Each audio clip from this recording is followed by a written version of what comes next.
दादा तिथं loud speaker लावता येणार नाही आणि भडकाऊ भाषण बिलकुल करता येणार नाही एकच दिवसासाठी. आणि त्याने नाही केलं, आता नोटीस काढीन त्याने. भाडखाऊ नाही तर काय भाडखाऊच नोटीस आहे ना ती. तुम्हाला जमतं का तसे पाठायला? हे लोकांवर जुलूम नाही का अशा नोटिसा देणं? असा आदेश काढणं की मुंबईत येऊ नका, लाऊडस्पीकरात लावू नका आणि भाजी भाकरी करून खाऊ नका. मग काय खातू? दगड खातू किती झाले समुद्रात टाकलेली?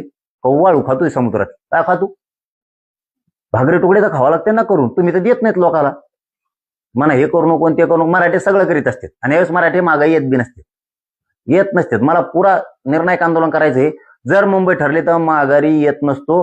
आणि कसे आडवे येतात, तुम्ही एकदा आमच्यावर हल्ला केलेला आहे, रक्ताचा चिखल केलेला आहे, फोडून डबल नादात पडायचं नाही बरं का या.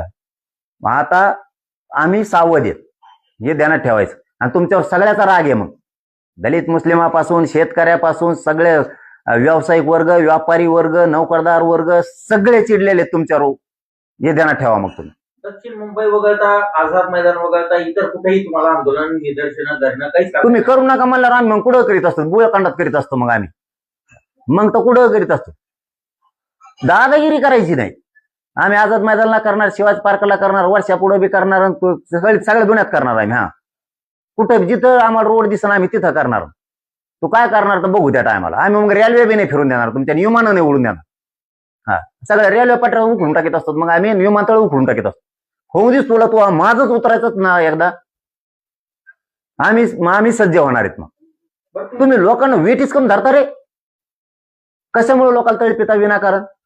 आमचेच आरक्षण आमचंच रद्द करता. कशाला तळतळाट घेता लोकांचा?